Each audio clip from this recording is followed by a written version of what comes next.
आप सभी को मेरा नमस्कार। मेरे YouTube चैनल सीके हिंदी सागर में आप सभी का स्वागत है। जैसा कि आप देख पा रहे हैं, आत्मकथ्य नामक शीर्षक आपके समक्ष प्रस्तुत है और यह बहुत ज़बरदस्त जोरदार यह कविता है जिसके रचनाकार जयशंकर प्रसाद जी हैं। जैसा कि आप देख पा रही हैं, जो बहुत ज़बरदस्त यह व्याख्या है और इसमें अनेक प्रकार के मन के अनुसार बातें कही गई हैं। मन में जो वास्तविकता है, जो वास्तविकता हमारी समझ है, उसके विषय में इसमें बताया जाएगा और जो कमियां हैं उसके विषय में बताया जाएगा। तो जयशंकर प्रसाद जी का केवल एक उद्देश्य है कि जो हमारे अंदर कमियां हैं और जो हमारी वास्तविकता है, हम उसको उजागर करें। आत्मकथ्य यही होता है, अपने विषय में बताएं। तो जैसा कि आप देख पा रहे हैं, आप लोगों को यह व्याख्या सुनने को मिलेगा। तो प्रारंभ किया जा रहा है व्याख्या। मधुप गुनगुना कर कह जाता, कौन कहानी अपनी, मुरझा कर गिर रही पत्तियां, देखो कितनी आज घनी। इस गंभीर अनंत नीलिमा में असंख्य जीवन इतिहास। कहने का मतलब क्या है? मधुप गुनगुना कर कह जाता, कौन कहानी यह अपनी। तो इस व्याख्या के अनुसार आप देखेंगे, यह मन रूपी भौरा न जाने कौन सी अपनी कहानी गुनगुना कर मुझे बताकर चला जा रहा है। अब देख लेंगे, सभी लोग अर्थ को समझ लेंगे। मधुप का अर्थ होता है मन रूपी भौरा। जो मन है, यह भौरा का मतलब तुलना, जैसे कि जयशंकर जी मतलब कह रहे हैं कि यह मन नहीं है, यह भौरा है जो हमेशा उड़ता रहता है। तो वही चीज़ मन रूपी भौरा, ये मेरा मन क्या है, वो भौरे के समान है। जैसा कि आप देख पा रहे हैं, मधुप का अर्थ होता है मन रूपी भौरा। गुनगुना कर मतलब गुनगुना कर, भौरा गुनगुनाता है तो इससे मन भी गुनगुनाता है। ठीक है। कह जाता, कहता, कह देखिए यहाँ पे कह जाता है तो बताकर चला जाता है। देखिए, कह का अर्थ होता है बताना, यानी कहना। तो मुझे बताकर, कह का मतलब कहना मतलब बताना। तो व्याख्या बोलेंगे मुझे बताकर, जाता चला जा रहा है तो मुझे बताकर चला जा रहा है। कौन, यहाँ देखिए कौन है, तो व्याख्या क्या बोलेंगे, न जाने कौन सी। व्याख्या में क्या बोलेंगे भाई, न जाने कौन सी। कहानी देख रहे हैं, कहानी, अपनी कहानी, तो अपनी कहानी व्याख्या में बोलेंगे। ठीक है। मधुप के बाद क्या, मधुप के पहले क्या बोलेंगे, यह। तो यह मन रूपी भौरा, आप लोग बात को समझेंगे। यह मन रूपी भौरा न जाने कौन सी अपनी कहानी गुनगुना कर मुझे, जोड़े हैं, मुझे बताकर चला जा रहा है। कहने का मतलब जो लेखक हैं वह कह रहे हैं, जो कवि वह कह रहे हैं क्या, कि यह मेरा मनरूपी भौरा है। यह मनरूपी भौरा है जो अपनी कहानी गुनगुनाता है और मुझे बताता है और फिर चला जाता है। तो भाई इसको व्याख्या के अनुसार आप लोग देख लेंगे फिर से। मधुप गुनगुना कर कह जाता, कौन कहानी अपनी, यह मन रूपी भौरा न जाने कौन सी अपनी कहानी गुनगुना कर मुझे बताकर चला जा रहा है। अब आप लोग देखेंगे अगली पंक्ति। मुरझा कर गिर रही पत्तियां, देखो कितनी आज घनी। कहने का अर्थ क्या है, देखो आज कितनी घनी पत्तियां मुरझाकर गिर जा रही हैं। तो कहने का मतलब क्या होगा, देखिए अर्थ। देखो आज, आप लोग देख पा रहे हैं ठीक से, कितनी घनी, तो व्याख्या हम कैसे बोलेंगे, देखो आज कितनी घनी पत्तियां मुरझाकर गिर रही हैं, तो व्याख्या हम क्या बोलेंगे, मुरझाकर गिर जा रही हैं। ठीक है, देख लेंगे फिर से। देखो आज कितनी घनी पत्तियां, कितनी घनी पत्तियां मुरझाकर गिर जा रही हैं। ठीक है, कहने मतलब देखिए आज संसार में कितने लोगों का मन टूट जा रहा है। कहने मतलब भाव यह है, ठीक है, कि संसार में बहुत सारे लोग हैं, कई लोग कार्य को करते हैं और कई लोग कार्य को छोड़ देते हैं, उनका मन टूट जाता है। तो वही चीज़ यहाँ भी कवि समझाना चाहते हैं, उपमा दे रहे हैं। क्या, देख लेंगे फिर से। मुरझा कर गिर रही पत्तियां, देखो कितनी आज घनी, देखो आज कितनी घनी पत्तियां मुरझाकर गिर रही हैं। देखो देखो आज कितनी घनी पत्तियां मुरझाकर गिर रही हैं। अब आगे चलते हैं अगली पंक्ति में। इस गंभीर अनंत नीलिमा में असंख्य जीवन इतिहास। कहने का अर्थ क्या है, इस गंभीर अनंत माया में, इस गंभीर अनंत माया में असंख्य लोगों के जीवन का इतिहास लिखता है मन। देखेंगे अर्थ को समझेंगे।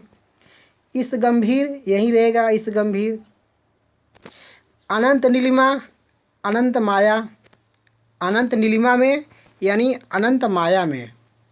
ठीक है, व्याख्या क्या हो गया, इस गंभीर अनंत माया में असंख्य, असंख्य होंगे तो लोग होंगे, तो असंख्य लोगों के क्या हो गया, इस गंभीर अनंत माया में असंख्य लोगों के जीवन इतिहास, जीवन का इतिहास, ये आपको व्याख्या हो गया, जीवन का इतिहास लिखता है मन। यह हम जोड़ देंगे, लिखता है मन, क्योंकि इतिहास ही लिखता है ना।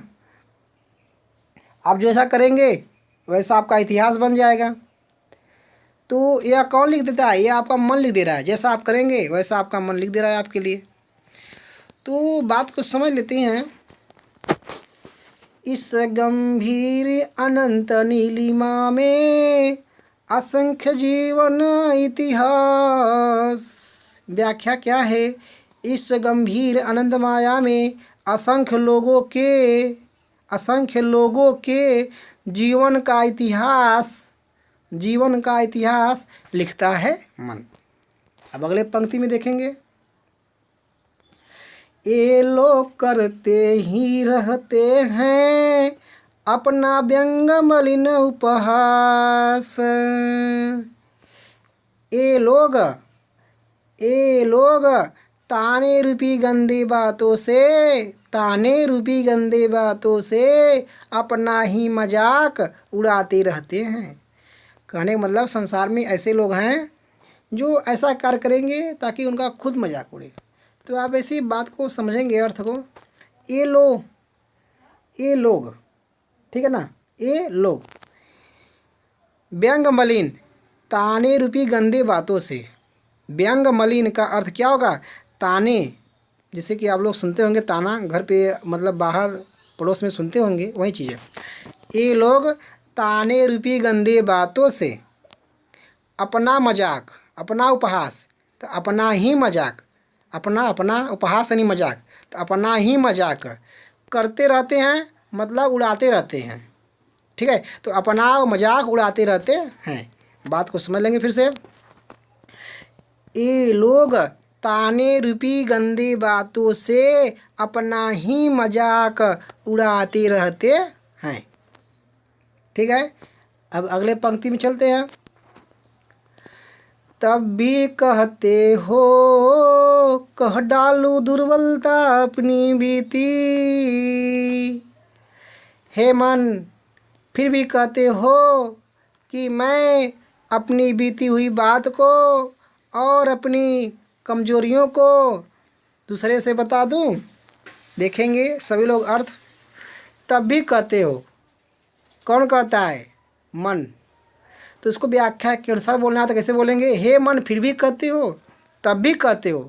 इसका अर्थ होगा फिर भी कहते हो, तो लगा देंगे हे मन। हे मन फिर भी कहते हो अपनी बीती, मतलब अपनी बीती हुई बात। हे मन फिर भी कहते हो कि मैं जोड़े हैं, ठीक है। हे मन फिर भी कहते हो कि मैं अपनी बीती हुई बात को,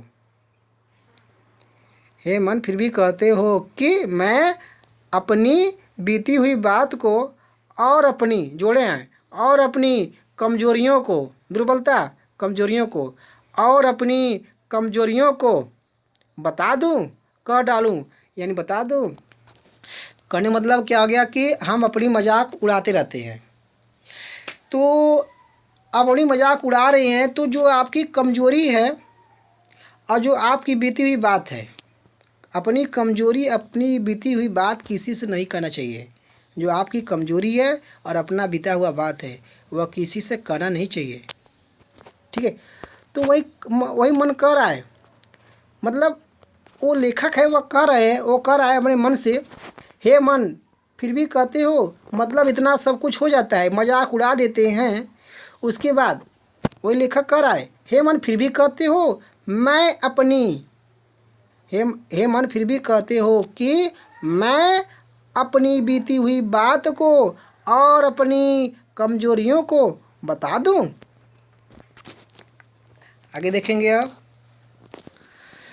तुम सुनकर सुख पाओगे, देखोगे सागर रीति।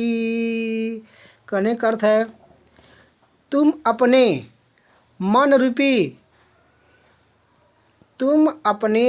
मन रूपी मटकी को खाली देखकर और सुनकर सुखी रह पाओगे। कहने का मतलब, यदि हम अपने अंदर का पूरी बात, यदि मैं अपने अंदर का पूरा बात दूसरे से कह दूंगा तो क्या मैं सुखी रह सकता हूँ? कदापि नहीं। मैं अपने अंदर का यदि पूरी बात दूसरे से कह दूँ, ठीक है, तो मेरा मन क्या हो गया? खाली हो गया।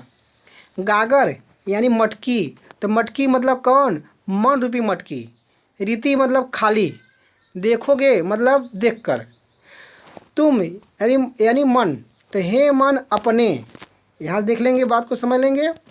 तुम लगा देंगे अपने, तुम अपने गागर रीति मतलब मन रूपी मटकी को खाली देखकर। देखिए, गागर का अर्थ होता है मटकी, रीति मतलब खाली, देखोगे मतलब देखकर, तो मतलब मटकी को खाली देखकर। बात को समझेंगे यहाँ से। गागर मटकी, रीति खाली, तो मटकी को खाली देखोगे मतलब देखकर, मतलब मटकी को खाली देखकर, ठीक है। और सुनकर और जोड़े हैं, और सुनकर सुख पाओगे, सुखी रह पाओगे। सुख पाओगे मतलब सुखी रह पाओगे। तो इसको व्याख्या के अनुसार बोलना है, केवल यहाँ पे देखिए इसका प्रयोग नहीं हो पा रहा है, ठीक है, कोई बात नहीं, व्याख्या करते हैं।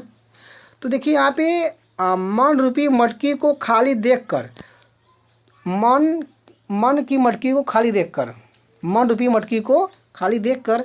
तो देखिए यहाँ पे जो गागर है वह मटकी है, तो मटकी किस रूप में है? मन के रूप में है। तो बोलेंगे मन रूपी मटकी को खाली देखकर और सुनकर सुखी रह पाओगे। जैसे मटकी हो गया, वो खाली हो गया, तो उसमें यदि पैसे रखे हैं, मटकी खाली हो गया तो पैसा ख़त्म हो गया, तो आप सुखी नहीं रह पाओगे। उसी प्रकार मन है, यदि अपने अंदर का बात सब दूसरे से शेयर कर देंगे तो आप सुखी नहीं रह पाएंगे। तो इसके कहने का तात्पर्य यही है। बात को समझ लेते हैं फिर से। तुम सुनकर सुख पाओगे, देखोगे सागर रीति। तुम अपने मन रूपी मटकी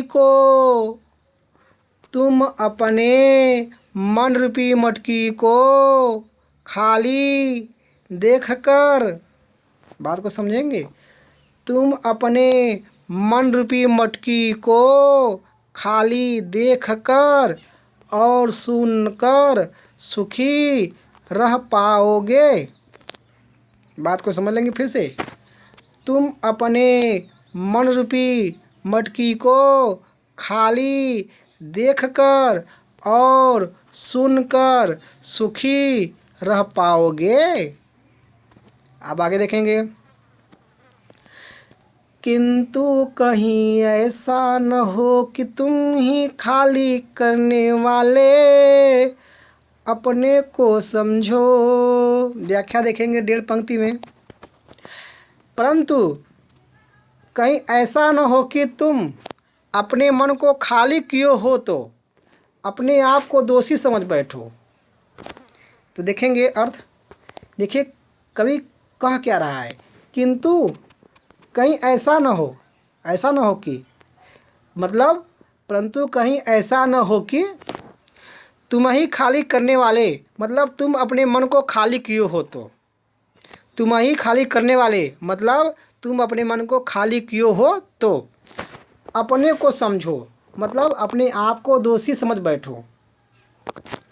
कहने मतलब तुम अपने मन को खाली किए हो तो अपने आप को दोषी समझ बैठो, मतलब हम अपनी पूरी बात दूसरे से बता दिए तो अब क्या करेंगे, अपने आप को दोषी समझ बैठेंगे कि नहीं। तो वही बात है, अपने मन को यदि आप खाली कर देंगे, अपनी पूरी बात दूसरे से बता देंगे तो आप क्या समझेंगे, अपने को समझे, मतलब अपने आप को दोषी समझ बैठे। तो देखिए वही कवि कह रहा है, किंतु कहीं ऐसा न हो कि तुम ही खाली करने वाले अपने को समझो। कहने का तात्पर्य है कि परंतु कहीं ऐसा न हो कि तुम अपने मन को खाली किए हो तो, परंतु कहीं ऐसा न हो कि तुम अपने मन को खाली किए हो तो अपने आप को ही दोषी समझ बैठो। समझो तो दोषी समझ बैठो। आगे देखेंगे। मेरा रस ले अपनी भरने वाले, और जब कभी ऐसा होए तो मुझसे आनंद लेकर अपनी कमी को पूरा कर लेना। मेरा रस ले, रस मतलब क्या होता है, आनंद। तो आनंद ले, मेरा आनंद ले मतलब तब मुझसे आनंद लेकर अपनी भरने वाले अपनी कमी को पूरा कर लेना, अपनी कमी को भर लेना। कहने मतलब ये हो गया। अब देखेंगे आखिरी पंक्ति 2 लाइन, पहले व्याख्या।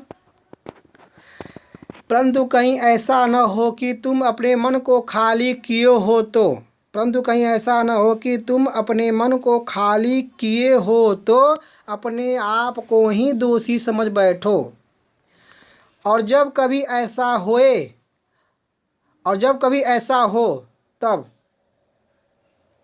और देखिए जोड़े हैं क्या, और जब कभी ऐसा हो तो, क्या जोड़े हैं, और जब कभी ऐसा हो तो मुझसे आनंद लेकर अपनी कमी को पूरा कर लेना। अब देखेंगे व्याख्या, केवल व्याख्या देखेंगे ऊपर से। जो विद्यार्थी कर ध्यान नहीं दिए हैं ध्यान दे देंगे, व्याख्या समझ में आना चाहिए, उद्देश्य है व्याख्या को समझाना। तो देखेंगे आप सभी लोग। यह मन रूपी भौरा न जाने कौन सी अपनी कहानी गुनगुनाकर मुझे बताकर चला जा रहा है। ठीक है, देखेंगे बात को समझेंगे। यह मन रूपी भौरा न जाने कौन सी अपनी कहानी गुनगुनाकर मुझे बताकर चला जा रहा है। देखो आज कितनी घनी पत्तियां मुरझाकर गिर रही हैं। इस गंभीर अनंत माया में असंख्य लोगों के जीवन का इतिहास लिखता है मन। ये लोग ताने रूपी गंदे बातों से अपना ही मजाक उड़ाते रहते हैं।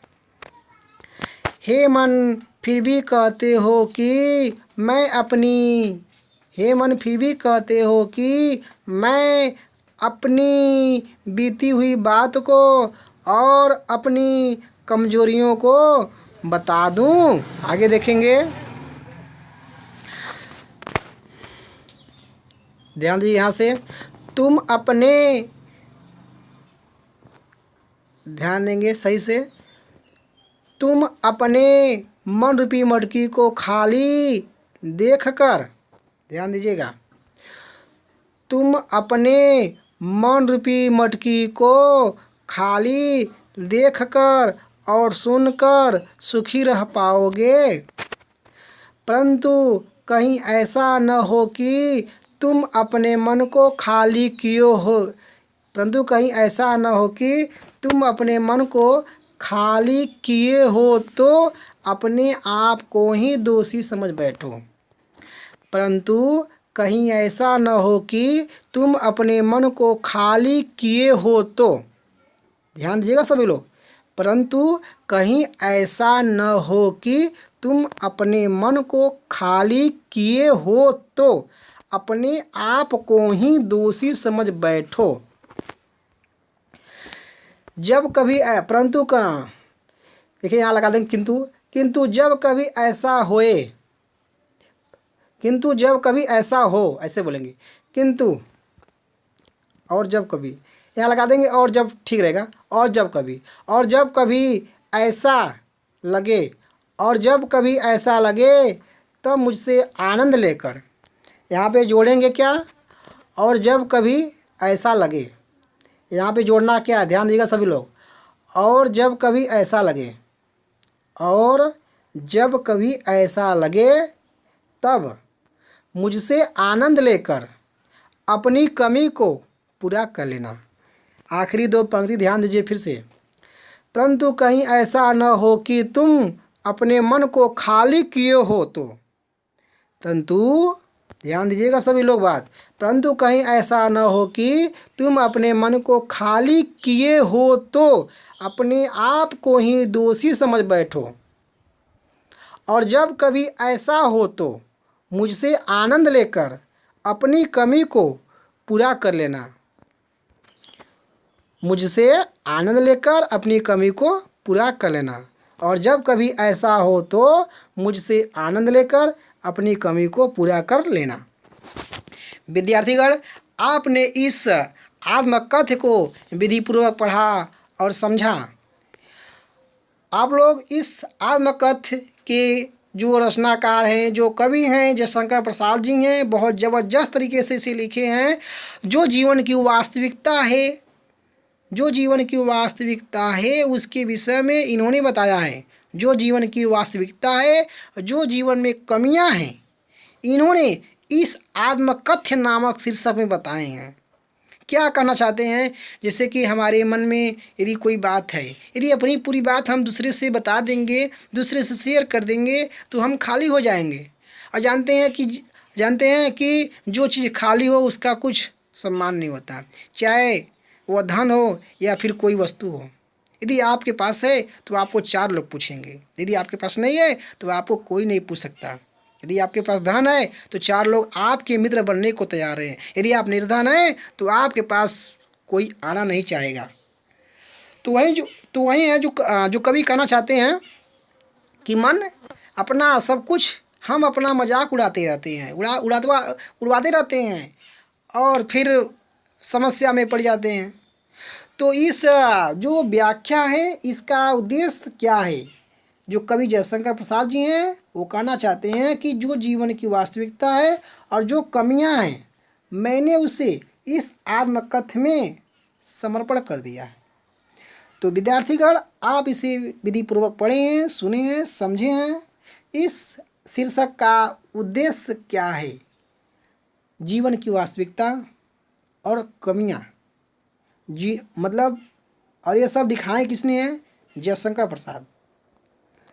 आप सभी लोग व्याख्या को दोहरा लीजिएगा और व्याख्या को अपनी उत्तर पुस्तिका में लिखिए, अपने गुरुजन को दिखाइए। जल्द ही मिलते हैं अगले वीडियो के साथ, तब तक के लिए बेस्ट ऑफ लक।